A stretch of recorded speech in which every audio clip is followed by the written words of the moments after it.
Et salut, c'est Robin pour un tout nouvel épisode du podcast.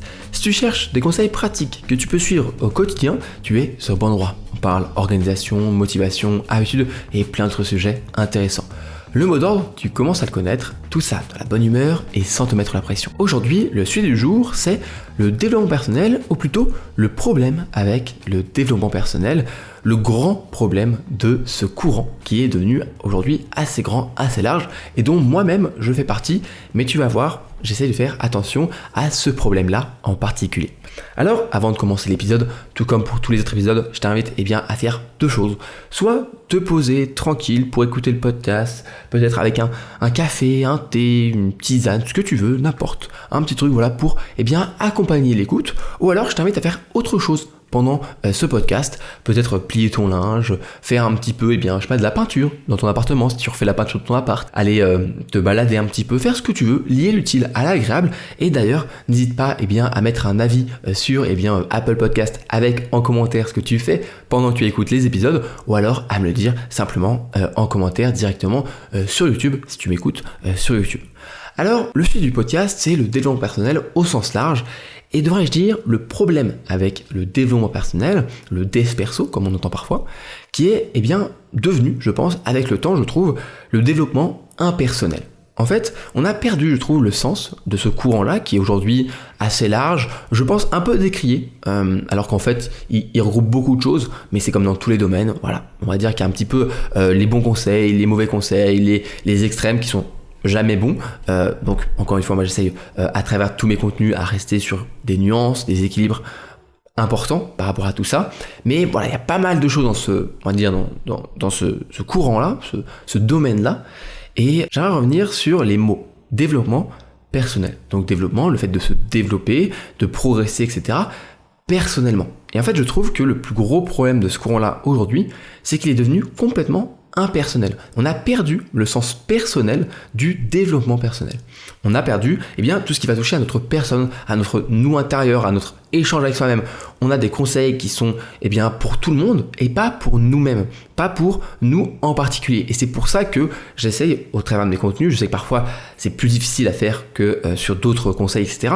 Mais j'essaye au maximum de te transmettre des principes plus que des méthodes, des idées derrière des conseils pour que tu puisses ensuite les adapter à ta situation. Parce que si on prend un exemple comme la routine ou l'organisation personnelle, les principes vont être importants comme les objectifs, la gestion des tâches, gestion du temps, des priorités, etc. C'est des principes qui sont importants. Mais la mise en place de ces principes, les méthodes qui sont associées, vont être différentes entre moi et toi. En fait, tu auras peut-être une manière différente de t'organiser et c'est tout à fait normal. Heureusement que tu as une organisation personnelle qui est différente de la mienne. Moi, par exemple, j'ai plutôt une organisation qui est assez tranquille, assez, chill dans le mot anglais qu'on connaît un petit peu aujourd'hui. Et il y en a d'autres qui vont avoir des organisations qui sont un peu plus cadrées, avec des horaires un peu plus précis que moi je pourrais avoir par exemple. Et pour ces personnes-là, ça va mieux fonctionner. Moi, c'est pas la manière dont ça fonctionne pour moi. Ça ne fonctionne pas comme ça. Quand je suis trop cadré, quand j'ai une organisation qui est trop précise, j'ai du mal. Mais l'inverse aussi, pour une personne qui a besoin d'un cadre vraiment sérieux pour se motiver, passer à l'action et travailler, avoir quelque chose de trop laxiste, trop flexible, peut-être que ça va l'empêcher de passer à l'action et un peu plus la personne va peut-être être plus distrait, plus procrastiner, etc. Et en fait, c'est vraiment le gros problème, je pense, aujourd'hui dans ce courant du développement personnel. Et en plus de ce problème-là, de l'impersonnalité du développement personnel aujourd'hui, il y a eu un petit peu une dérive, je pense, qui est venue, des États-Unis, qui maintenant aujourd'hui, dans le monde occidental, c'est vraiment répandu très rapidement, même si on a un contrebalancement et un contre-pied qui, heureusement, revient rebalancer les choses. Mais dans le domaine du développement personnel et de la productivité, qui est un sous-domaine dans lequel je pense, moi, je suis entre guillemets expert, parce que je me considère pas forcément comme expert, mais comme éternel apprenti, comme on a parlé dans le précédent podcast sur l'apprentissage. Mais voilà, c'est un domaine où j'ai appris énormément de choses et aujourd'hui, j'aide les personnes à réussir à trouver une organisation personnelle qui est respectueuse de leur temps, etc.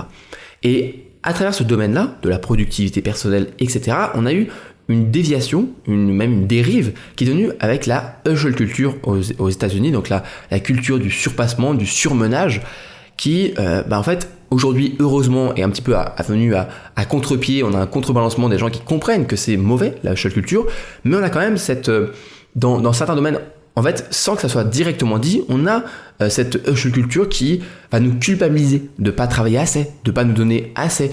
On voit des vidéos sur les réseaux, etc.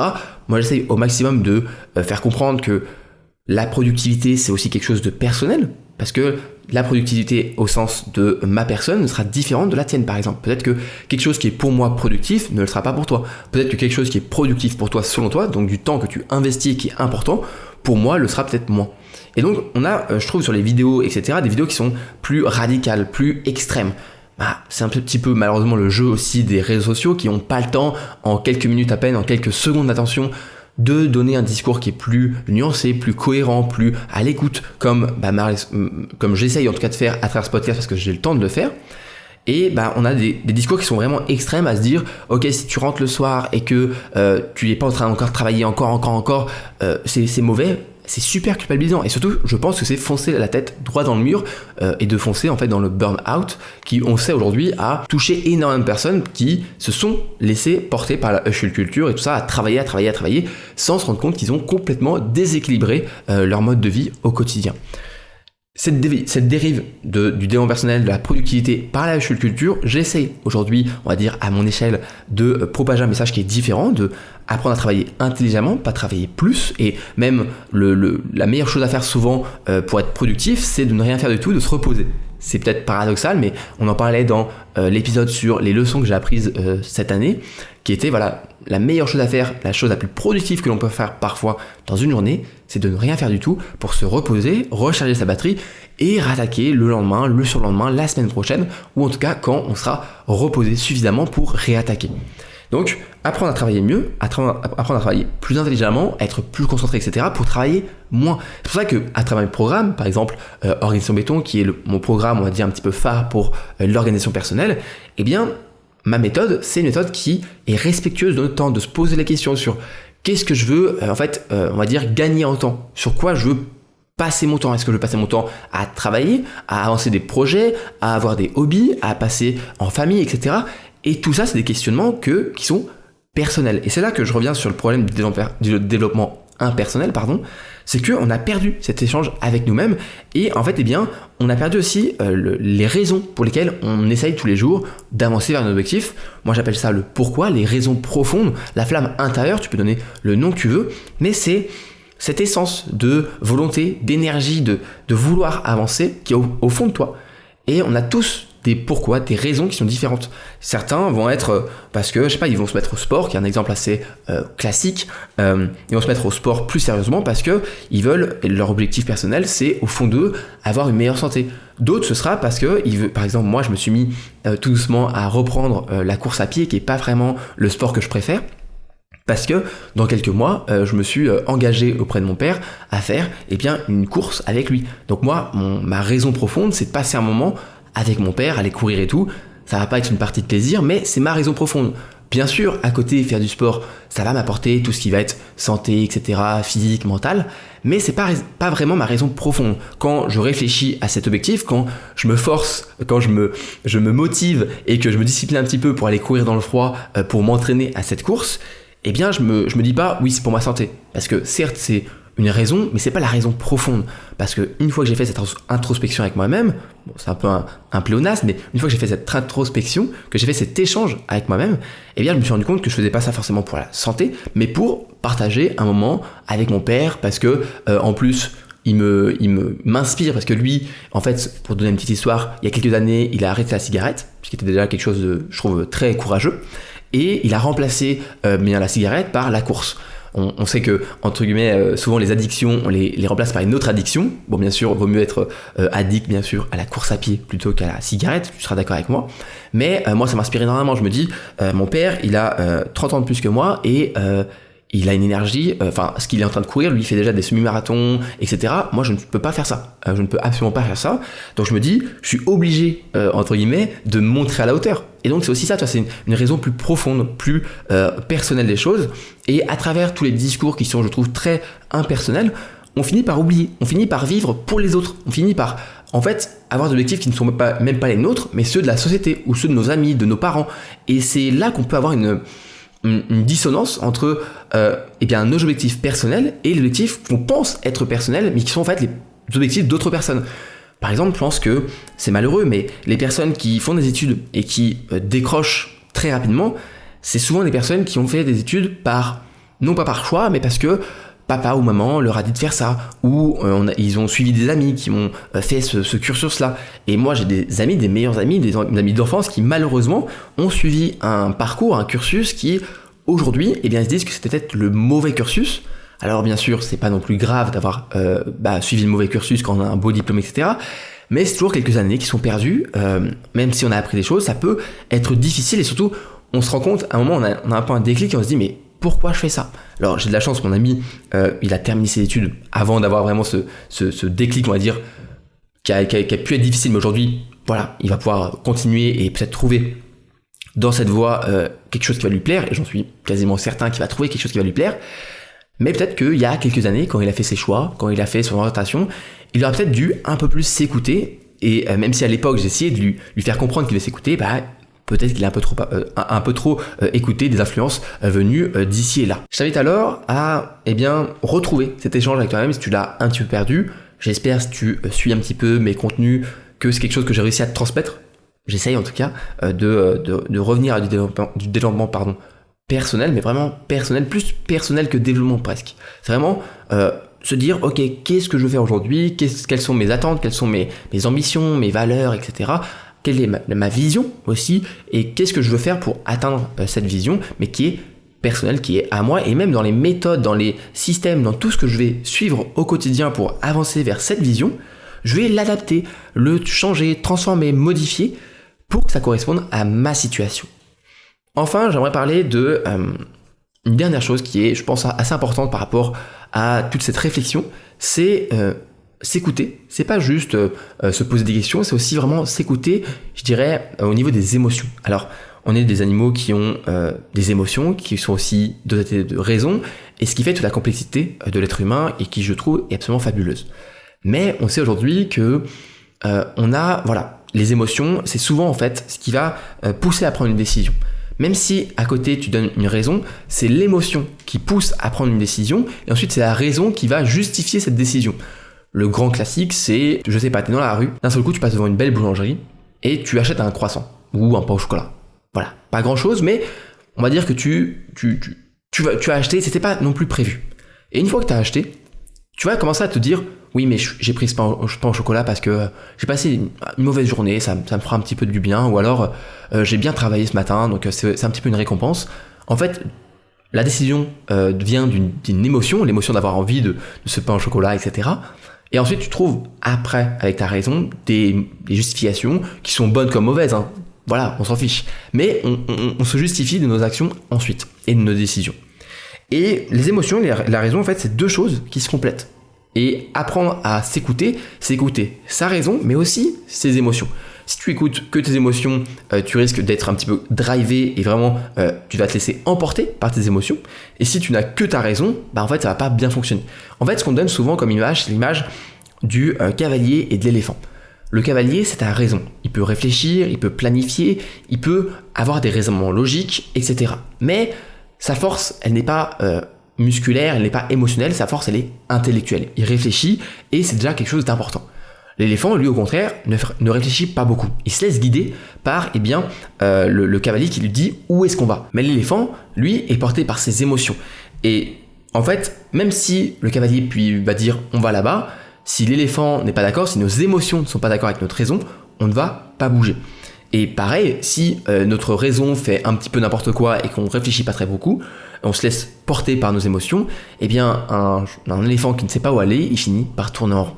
Donc comprendre que pour faire avancer les choses, pour faire avancer ton cavalier et ton éléphant, il faut que tu discutes avec les deux. Pour discuter avec ton cavalier, il faut que tu aies des raisons logiques, te dire ok, poser les pour et les contre, te demander qu'est-ce que tu veux faire, quelle est ta vision, tes objectifs, tout ça. Tout ça, c'est le côté, je pense, qu'on parle beaucoup dans le développement personnel, donc dans la productivité, dans l'organisation personnelle, etc. Mais le côté émotionnel, qui est très personnel du coup, on en parle un peu moins, pourtant il est tout aussi important parce que sans lui, on n'avance pas. L'un comme l'autre sont complémentaires et il n'y en a pas un seul qui peut dire adieu à l'autre et faire sa vie de son côté. Pour avancer au quotidien, on a donc besoin d'écouter notre raison et nos émotions. La raison, c'est assez simple à écouter parce que tu l'écoutes tous les jours lorsque tu t'organises. Tu te dis, aujourd'hui, ce matin, je vais faire ça, puis je vais travailler ensuite sur ça, et après avoir bien travaillé, je vais plutôt me reposer en faisant ça. Tout ça, c'est la raison, parce que tu réfléchis. Tu penses logiquement à mon objectif c'est ça, ma vision c'est cela. Si je commence à décomposer ma vision, mes objectifs, ça me donne des tâches, donc les tâches, je peux les mettre dans ma journée, etc. Ça va être l'organisation personnelle. Et donc c'est tout ce qu'on parle plutôt développement. Mais si on parle du côté personnel, ça va être les émotions. Et parfois c'est difficile de les écouter, de échanger avec ces émotions, de les comprendre. Parce qu'elles peuvent dire quelque chose et parfois indiquer son contraire. Par exemple, tu peux avoir un sentiment de peur par rapport à quelque chose, un événement, mais c'est juste un événement parce que tu l'appréhendes, mais il n'est pas dangereux. C'est une peur qui est un petit peu irrationnelle, comme toute peur on va dire. Et une fois que tu auras passé cet événement, tu vas te rendre compte que finalement c'était une peur qui était un petit peu de trop ou alors surévaluée. Et une fois que tu as passé un examen, tu te dis « Ah, en fait ça s'est très bien passé, etc. » Donc il faut apprendre à écouter ses émotions, mais pas non plus se laisser guider tête baissée. C'est quelque chose qui est assez subtil, je pense, et même moi je travaille beaucoup là-dessus à me dire ok, quelles émotions je peux ressentir, et parfois je me laisse emporter, je me dis attends, est-ce que je me laisse pas trop emporter par mes émotions, de la culpabilité, du stress, etc. Quand imaginons tu arrêtes de travailler, quand tu te reposes, tu peux ressentir des émotions, tu peux te dire je travaille pas assez, ou alors tu te mets toi-même la pression, ou alors tu te sens une culpabilité. Toutes ces émotions, pour mieux les comprendre, ce que tu peux faire, c'est de suivre un journal d'émotions. C'est pas quelque chose qui est facile à faire, mais tu peux le faire par exemple pendant une semaine, ou allez, 2 semaines, un mois. Un mois, plus ça va être compliqué parce que c'est assez lourd. Mais en fait, à la fin de ta journée, tu essayes de décrire les émotions que tu as ressenties au travers de la journée. Tu dis, ah bah ce matin, ça allait, j'étais plutôt bien, plutôt fier de moi, je m'étais réveillé, bonne humeur, etc. Plutôt être une émotion heureuse, etc. Et par contre, après manger, j'ai commencé à être sur les réseaux, je scrollais un petit peu, j'ai mis du temps à me remettre à bosser ou à enchaîner avec ce que je voulais faire l'après-midi. Je voulais faire de la peinture, j'ai pas fait grand-chose. Et j'ai commencé à ressentir de la culpabilité. Donc tu peux comme ça décrire ce que tu as ressenti. Et ça peut t'aider ensuite les prochains jours à mieux comprendre ce que tu as ressenti. C'est une pratique assez stoïcienne. Je sais qu'il y a beaucoup de stoïciens qui avaient comme ça des livres d'émotions, des journaux d'émotions. J'ai pas encore essayé moi-même, pour être honnête, parce que je trouve ça assez difficile. J'essaye au jour le jour de plus me rendre compte des choses, c'est déjà une première étape. Mais si tu veux aller plus loin et que tu as du mal à tu te laisses trop guider ou trop, on va dire, emporter par tes émotions, ou alors au contraire que tu t'écoutes pas assez, eh bien tenir un journal d'émotions, ça peut être quelque chose qui peut t'aider chaque jour. Moi je sais que pour le moment, j'ai plutôt un journal, on va dire, de ressenti de la journée, qui est beaucoup plus simple, c'est simplement une échelle de 1 à 5, donc de nul, bof, ça va, super et excellent. Et en fait, avec cette échelle, je peux me donner un petit peu un ressenti de la journée, ce qui me donne, on va dire, une émotion globale, mais bien sûr c'est moins précis qu'un journal des émotions de la journée, on va dire, pas à la minute près, mais à chaque heure ou à chaque moment de la journée. C'est quelque chose que je t'invite quand même à essayer de faire. Encore une fois, tu peux l'adapter à ta situation. Tu peux simplement, chaque soir, mettre un petit vocal où tu racontes ta journée, te dire comment tu t'es ressenti, etc. Ou à chaque moment important de la journée, tu prends ton téléphone, t'envoies un message à toi-même ou t'enregistres sur ton dictaphone ou t'écris si tu veux. Prends la forme, le moyen qui te convient et qui te permettra de faire cet exercice-là. Et peut-être que ça va t'aider, une fois que tu auras fait 1 semaine ou 2 semaines, à te rendre compte de quelles émotions te traversent, etc. chaque jour. Et c'est super important. C'est quelque chose qui, je pense, est assez difficile à faire. C'est vraiment pas la chose la plus facile parce que les émotions, c'est parfois difficile à décrire. Mais c'est pas grave. Si tu n'arrives pas à savoir ce que tu ressens, essaye de poser des mots dessus, essaye de décrire peut-être une situation ou une image. Ou parfois, il y a des moments où tu te dis, ok, j'arrive pas à comment décrire la chose, je sais pas quelle émotion je ressens. Mais c'est comme quand j'avais fait ça, ça me fait penser à un autre événement, ça me fait penser à la sensation que j'avais il y a 1 an, ou le stress que j'ai ressenti il y a 6 mois pour un examen ou des choses comme ça. Tu peux décrire avec tes mots, avec ta situation, des sentiments qui sont parfois difficiles à décrire. Bref, pour revenir au problème du développement impersonnel, je pense qu'il est important de recentrer sa personne au centre de tes réflexions, de toutes les réflexions, et même toi qui écoutes ce podcast, n'hésite pas à ce que tu entends, les conseils que je peux donner, les méthodes, même si je le répète à chaque fois, eh bien de les prendre, mais pas de les copier-coller, pas de les intégrer parfaitement, de prendre chaque mot que je dis au pied de la lettre, etc.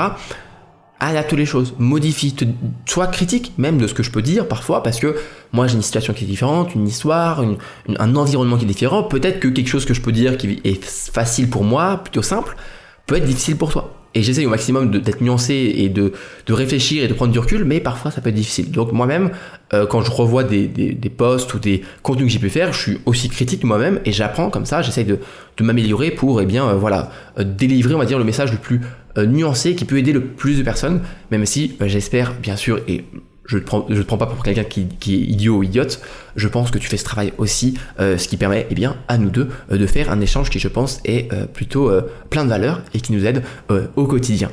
Et à travers ce podcast, je m'aide moi-même à me dire ok, comment est-ce que je gère mes émotions, etc. Donc voilà, c'est un petit peu un échange donnant-donnant. Je fais un podcast pour t'aider et en fait ce podcast m'aide aussi. Donc voilà, on va dire que c'est plutôt pas mal. Enfin, tout ça pour dire que le podcast est terminé. Très content de t'avoir eu encore une fois avec moi pour l'épisode. Si le podcast te plaît, n'hésite pas à t'abonner, que ce soit sur YouTube ou sur les plateformes d'écoute, ou même peut-être les deux. Si tu m'écoutes sur YouTube ou Spotify, eh bien tu peux mettre un commentaire de ce que tu as pensé de l'épisode et du sujet du dev perso, on va dire du dev impersonnel, développement impersonnel. Et si tu es auditeur ou auditrice sur Apple Podcast ou Spotify, je t'invite de tout cœur à mettre un avis positif 5 étoiles pour supporter le podcast. Vous êtes de plus en plus nombreux à le faire. Merci beaucoup. Je sais que pour ceux qui l'ont déjà fait, c'est un petit peu redondant de l'entendre à chaque épisode. Mais bon, merci quand même. Ça prend quelques petites secondes et ça aide beaucoup. Et enfin, si tu veux aller plus loin avec moi, tu peux t'inscrire à ma newsletter que j'envoie chaque semaine. Voilà, beaucoup de gens l'apprécient, je parle de un petit peu de tout, voilà, c'est des réflexions personnelles, des conseils, des méthodes, ça se passe sur mon site robintunnel.com où tu peux chercher mon nom sur internet, tu devrais facilement me retrouver. On se dit à la semaine prochaine pour un nouvel épisode du podcast, c'était Robin, c'était un plaisir et j'espère que le plaisir est partagé. Prends soin de toi, prends soin de tes proches, je dis pas ça par politesse, fais-le vraiment, c'est important. Et voilà, à vendredi prochain, c'était Robin, salut!